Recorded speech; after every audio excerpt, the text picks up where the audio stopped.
Термин за вести на програмата на телевизија КТВ. Добро вечер, почитувани гледачи. Денеска е Велик петок, ден кој во христијанството се смета за најтежок и најтажен во годината. Денеска е Велики петок и во христијанството се смета за најтежок и најтежен ден во годината, бидејќи на овој ден Исус Христос бил распнат. Според верување на овој ден не треба да се работи, не се готви и е строг пост. На Велики петок се оди во црква, каде се оставаат дарови на Христовото распетие, а според обичаите, секој што тука остава цвеќе, зема друго и го носи дома за здравје. На Велики петок во црквите се изведува и обредот символично погребување на Исус Христос, со тоа што платното наречено плаштеница се положува врз посебно подготвен символ на Христовиот гроб. Поминувајќи под плаштеницата, верниците сочувствуваат со распнатиот Исус. Исто така се поставува и крстот на кој е насликан распнатиот Исус, пред кој верниците се поклонуваат и Исус го бакнуваат во раните на нозете. Кавадарчани, верни на традицијата и обичаите, во голем број денес го посетија храмот Свети Димитрија, беа дел од символичниот обред, оставија дарови за здравје и поминаа под плаштеницата. Отец Мартин Деневски, старешина во храмот Свети Димитрија, во изјава за КТВ ги најавува настаните со кои годинава храмот Свети Димитрија и верниците ќе го одбележат Христовото воскресение. Во името на Отецот и Синот и Светиот Дух. Драги браќа и сестри, кавадарчани, се наближува крајот на Великденскиот пост, периодот во кој што христијаните се подготвуваат да го пречекаат најрадосниот и најголемиот празник во христијанското воскресение Христово Великден. Значи, постот подразбира воздржување.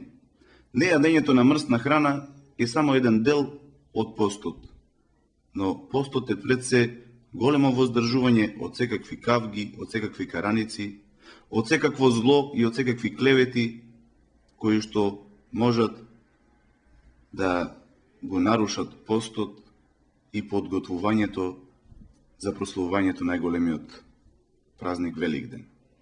Драги браќи и сестри, денеска е Велики петок, кога е изнесена плаштаницата, кога Господ Исус Христос е симнат од крстот и е положен во гробот. Плаштаницата го символизира гробот на Господа Исуса Христа и денеска, според обичајот, сите луѓе одат, се поклонуваат на Господа и се продутнуваат под плаштаницата. Носат црвено јајце, кое е символ за Великден. Црвеното јајце, црвената боја на јајцето, ја символизира крвта на Господа Исуса Христа, која е пролеана на крстот за нас, луѓето, и за нашите гревови. А јајцето е символ на гробот на Господа Исуса Христа. Јајцето од е така запечатено, така бил запечатен и гробот со карпата, за да и немало нигде дзирка. Значи, гробот бил, како што од јајцето излегува живот, така и умрениот Господ Исус Христос воскреснува од мртвите. Утре, Велика сабота, ќе се отслужи Света Василиева литургија со почеток во 7 часот, а вечерта ќе се прослави Великден со вход околу храмот и тоа ќе биде во 11:30 вечерта, 23:30 часот.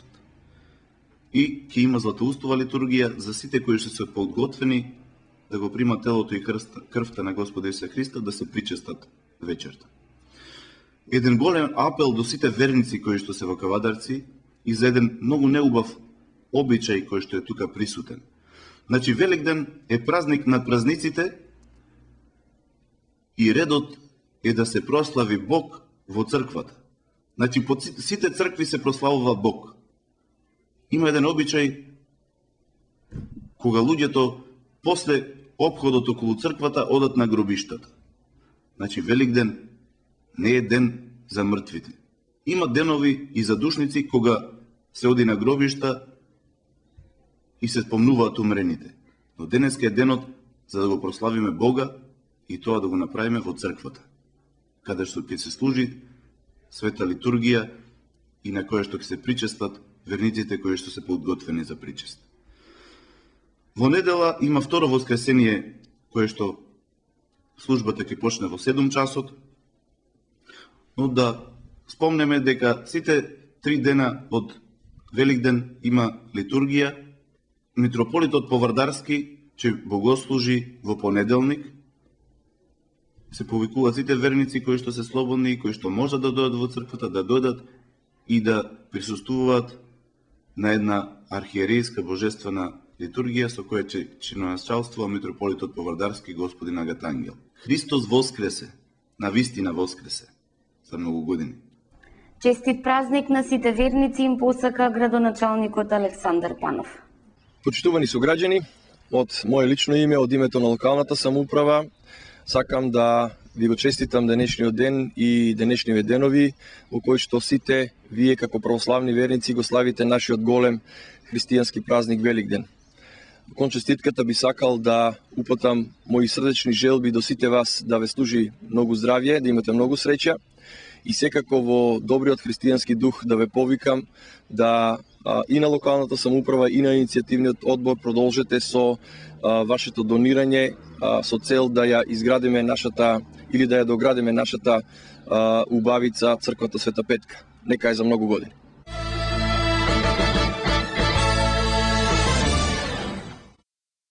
Безбедно е да зборуваш е мотото под кое денеска се одбележува 20 годишнината од Светскиот ден на слобода на медиумите. Безбедно е да зборуваш, да се обезбеди слободата на изразување во сите медиуми. Ова е мотото под кое денеска се одбележува 20 годишнината од Светскиот ден за слобода на медиумите. По тој повод заедничка порака испратија генералниот секретар на Обединетите нации Бан Ки Мун и генералниот директор на УНЕСКО Ирина Бокова. Како основно човеково право, слободата на изразување обезбедува услови за заштита и промоција на сите останати човекови права, но неговата примена не се случува по автоматизам, туку бара безбедна средина за диалог каде сите ќе може да зборуваат слободно и отворено без страв од репресија, стои во заедничката порака. Акцентот годинава особено е ставен на прашањето за безбедноста на новинарите, борба против неказнивоста на дела против слободата на изразување и обезбедување слободен и неограничен пристап на интернет. Според најновиот извештај на Freedom House објавен завчера, генерално во светот лани е забележан пат на медиумската слобода, а процентот во светската популација која живее во земји со целосно слободни медиуми паднал на најниско ниво во последните 16 години. Македонија и натаму е во групата на делумно слободни земји. На листата од 197 држави, 66 се оценети за слободни, 70 како делумно слободни, а 62 земји се сметаат за неслободни. Во извештајот за најслободни се оценуваат медиумите во Норвешка и Шведска, а најмала медиумска слобода има во Северна Кореја и Туркменистан. Светскиот ден за слобода на печатот беше прогласен од страна на Генералното собрание на Обединетите нации во декември 1993 во препорака на Генералната конференција на УНЕСКО. Тоа е можност да се реафирмираат основните принципи на слобода на печатот, да се процени состојбата со слобода на печатот во светот, да се одбранат медиумите од нападите по нивната независност и да се оддаде почит на новинарите кои ги загубија животите вршејќи ја нивната должност. Основното општинско училиште Гоце Делчев Неготино вчера го одбележа патрониот празник. Вчера основното општинско училиште Гоце Делчев од Неготино го одбележа својот патронен празник. Со гордост и достоинство го носиме името на нашиот патрон Гоце Делчев, рече ВД директорката Весна Јалванова во своето обраќање до присутните. Од своето постоење училиштето па до ден денес со своите успеси и активности продолжува да го возвишува неговото име. Се стремиме, рече, кон нови постигнувања со љубов, труд и работа. Во своето обраќање таа кажа дека тежистето на нивната работа е постојано подобрување не само на условите во кои се реализира наставата со примена на современи стратегии, методи и техники на учење, со цел нашите ученици да бидат добро подготвени за продолжување на образованието, рече таа, да бидат вооружени со знаења, способности, умења и вештини неопходни за опстанок во глобалниот свет и иднината која е пред нив. Но освен тоа, рече таа, ние вложуваме огромни сили нашите ученици да станат добри луѓе, среќни и корисни членови на заедницата. Таа изрази голема благодарност за поддршката која ја дава локалната самоуправа, како и благодарност до родителите кои се постојани партнери, многобројните институции од владиниот и невладиниот сектор за соработката при организирање на многобројните настани, организирани во текот на целата учебна година. Беше положено и свежо цвеќе пред бистата на патронот, а се прочита и најдобриот состав на тема пред бистата на борецот. Беа доделени пофалници за ученици за постигнати резултати на надпревари и на наставници за активности и изработка на проекти. Античкиот град Стоби кај Градско 2 недели повторно под лупата на археолозите. Западната некропола и театарот се во центарот на вниманието на археолозите кои веќе 2 недели истражуваат на античкиот град Стоби кај Градско. Под раководство на Силвана Блажевска, директорка на Стоби, пред 2 недели почнаа ископувањата на локалитетот како дел од капиталните проекти за систематски истражувања. На западната некропола се продолжува со ископувањето на гробовите во близина на порта Хераклеја, додека на театарот се ископува источната половина на централниот циркуларен коридор. Целта е да се документираат архитектонските карактеристики на овој дел од објектот и неговата употреба во различни периоди. Деновиве ќе почне и конзервацијата на мозаикот од старата епископска базилика. 100 лица досега ја помина обуката во туристичкиот тренинг едукативен центар во Демир Капија.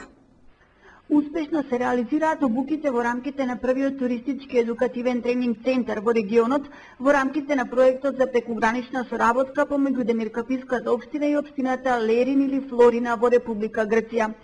Советникот за туризам при локалната самоуправа Демир Капија, Виолета Јанкова, денес го изрази своето задоволство од тоа како течат работите во самиот проект кој се реализира во Демир Капија. Кажа дека 100 лица веќе ја поминале обуката во центарот. Се работи за жители на Демиркаписката општина, тие се од најразлични профили, а целта е да се обучат самите да изразат интерес, да се вклучат во настојувањата Демиркапија да се промовира како туристичка дестинација. Природните богатства на оваа општина се огромен потенцијал за такво нешто, кажа таа. Откри дека за неколку дена во Демиркапија на обука доаѓаат првите 10 лица од Флорина, кои ќе бидат обучени како да го промовираат туризмот во својата општина. Прекуграничниот проект е вреден над 300.000 евра и е финансиран од Европската унија. Познати професори ги држат обуките во самиот центар.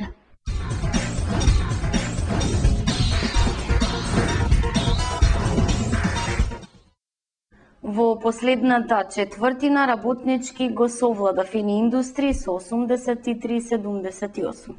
Во градски парк работнички дури во последната четвртина успеа да го скрши отпорот на Фени Индустри со 83:78, по која избраниците на тренерот Емил Рајковиќ го обезбедија најмалку третото место во Суперлигата и го заверија пласманот во плејофот. Најефикасен кај црвено-белите беше Мухамед Абукар со 21 поени 8 скока, додека кај Фени Индустри на надпреварот прв стрелец со 26 поени беше Бојан Трајковски. И Кожов со победа против Куманово од 91:86 обезбеди виза за плејофот. Димитар Караджовски со 17 поени, Слободан Божевиќ со дабл-дабл 16 поени и 10 скока и Миладин Пековиќ со 15 поени беа предводници на шестата последователна победа за Кожов. Недоволен за триумф беше одличниот ефект на Александар Костовски со 29 поени и 10 скока кај Кумановци, кој во последните две кола ќе води грчевита борба со Фени Индустри за пласман на последното четврто место кое води во плејофот. Шампионот МЗТ Скопје имаше лесна задача на гости славејќи со 93:80 против последно пласираната Лирија. Дури 6 мина од 9 минута што влегува во игра кај МЗТ реализираа двоцифрен број поени, а најмногу Борис Бакич 21, додека Ѓорџи Чековски реализира дабл-дабл 10 поени и 10 скока. Кај домакинот најефикасен со 27 поени беше Балша Радуновиќ. По ова коло МЗТ е лидер на табелата со 7 победи и 1 пораз, а Лирија е последна. Во следното предпоследно коло, кое се игра утре, е вечното дерби помеѓу МЗТ Скопје и Работнички во салата Борис Трајковски. Во Кавадар Цифени Индустри го пречекува Кожев, а домашните само со победа ќе ги задржат шансите за пласман во плејофот, а истото важи и за Куманово, кој ја пречекува Лирија. Пред крајот на вестите, во целост го пренесуваме обраќањето на старешината во храмот Свети Димитрија Кавадарци Мартин Деневски, во кое го пренесува архиепископскиот благослов и мир од Бога. Во името на Отецот и Синот и Светиот Дух. Јас сум воскресението и животот, кој верува во мене и да умре, ќе живее. И секој што живее и верува во мене, нема да умре довека.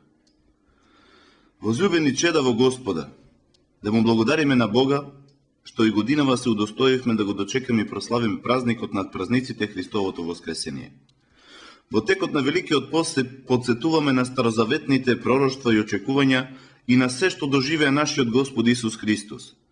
И сега, откако го поминавме тој подвиг, еве станавме учесници во радоста, па објавуваме ово е денот што го создаде Господ, да се радуваме и веселиме во него. Денес е денот на христијанската Пасха, која има историско, но надвремено и вечно значење. Еврејскиот збор Пасха значи премин, а Христовото воскресение е премин од смрт во живот, од распадливост и временост во трајност и вечност. Светата црква речиси повеќе од 20 столетија му ја објавува на светот вистината за воскресението, која е победа на животот над смртта. Ја сведочи вистината која се открива и која ќе дојде како вечен живот, како заедница на човекот со сите созданија во Христа. Токму затоа ово е голем или велик ден. Смртта, најголемиот непријател на човештвото, со воскресението Христово за секогаш е победена. Со тоа чудо на чудота извојувана е победа не само над неговата собствена смрт, туку и над смртта воопшто. Во неговото воскресение воскресна и сиот човечки род и сета човечка природа. Па затоа го празнуваме умртвувањето на смртта, разрушувањето на адот и почетокот на вечниот живот.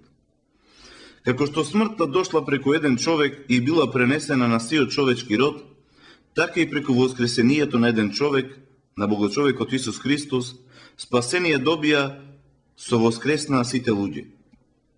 Спасителот беше распнат на крст, за да не ослободи од гревот и воскресна, постанувајќи првина меѓу умрените, за да ни дарува живот вечен. Во тоа е тајната на Христовата смрт и на неговото воскресение од мртвите, вели свети Григорий Ниски. А нам ни преостанува секој во својот личен живот, живеејќи во црквата, да ја надминеме смртта и уште во овој живот да го вкусиме воскресението. Зашто човеколюбивиот Господ не направи учесници во својата победа над смртта. Со неговото воскресение човечкото достоинство стана вечно и неуништливо, а љубовта надвладеа над омразата. А како ќе го вкусиме воскресението уште во овој живот и како ќе го постигнеме потребното човечко достоинство, покажано со Христовото воскресение? Воскреснатиот Господ Исус Христос ни порачува: по тоа ќе ве познаат сите дека сте мои ученици, ако имате љубов помеѓу себе. Со љубовта, нелицемерна и несебична, ние ја надминуваме смртта и стекнуваме бесмртност и вечен живот. Патот кон спасението и стекнувањето на Божјата љубов, отците на црквата го нарекуваат наука над науките и уметност над уметностите. Затоа за тргнување по тој пат неопходно е познавање на начинот на кој се оди по него. Таа возвишена наука треба да се изучи, да потоа да се живее според неа. Возлюбени чеда во воскреснатиот Господ. Познавањето на верата е насушна потреба за човекот. Изучувајќи ги вистините на христијанската вера, ја отвораме вратата за влез во духовниот живот, кој што води кон стекнување на заедница со Бога и со сите луѓе. Повеќето етички образовни системи својот корен го има токму во библиските начела и принципи. Па дури и материалистичката идеја за заеднички имот потекнува од раната христијанска заедница. Разликата е само во тоа што тој идеал во атеистичката идеологија не е заснуван на несебичната љубов која што се стекнува само и единствено со наш труд, како и со помош на благодата од Светиот Дух. Изучувањето на верата има пресудно значење во градењето на здрава личност. Одговорноста за тоа најпрво ја имаат родителите. Ако детето уште во семејството биде научено на христијанските принципи, на однесување и размислување, голема е веројатноста дека и во понатамошниот живот ќе се развие во духовно зрела личност. Така воспитан, младиот човек ќе може многу поуспешно да се справува со разновидните и секојдневни предизвици што ги носи животот. Семејството што подошно се го формира ќе биде градено на здрави темели. Потоа и самиот ќе биде потикнат да ги пренесе на следната генерација основните вистини и морални вредности на православната вера. А токму предавањето на овие вистини и вредности го одржало нашиот народ за време на неколкувековното друговерно владење. Нашите предци биле свесни за непроценливата полза од познавањето на верата и тоа им го предавале на сите можни начини на идните генерации. Исто така, потребно е возрастните да им бидат жив пример на помладите, да бидат живо сведоштво на верата, зашто не е доволно само теоретското знаење и предавање.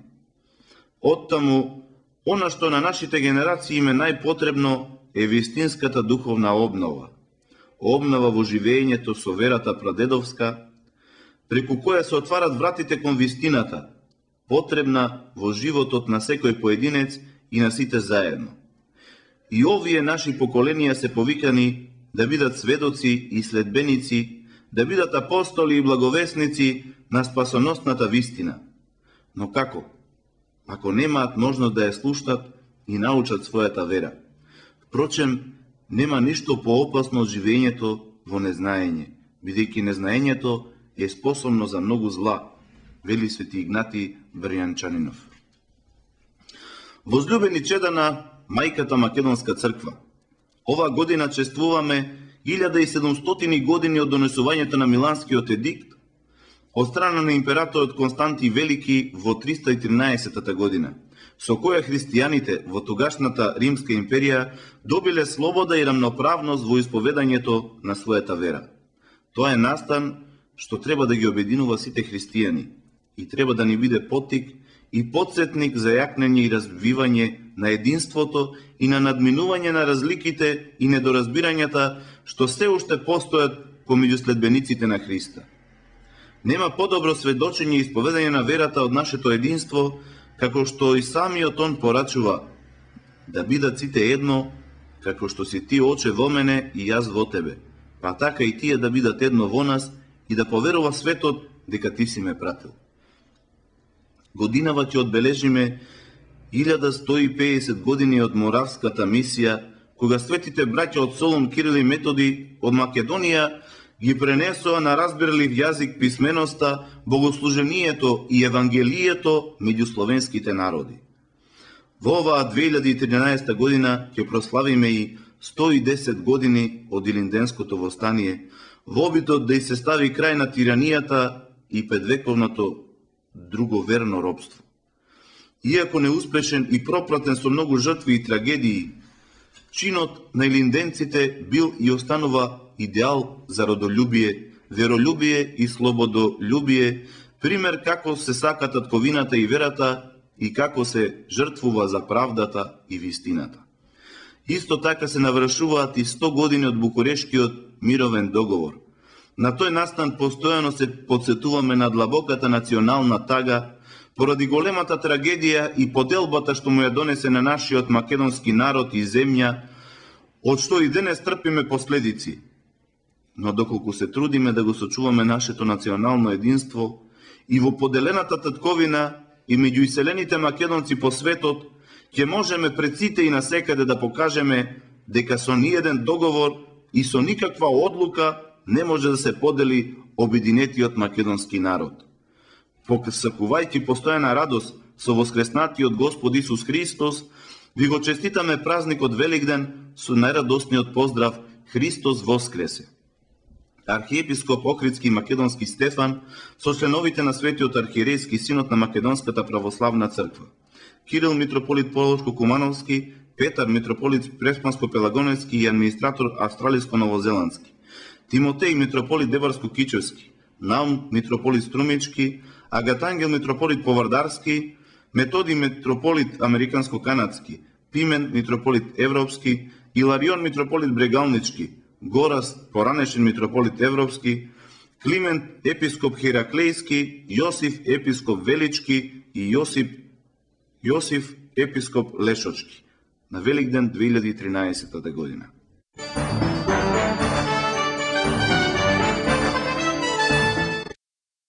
На крајот од вестите следува и временската прогноза.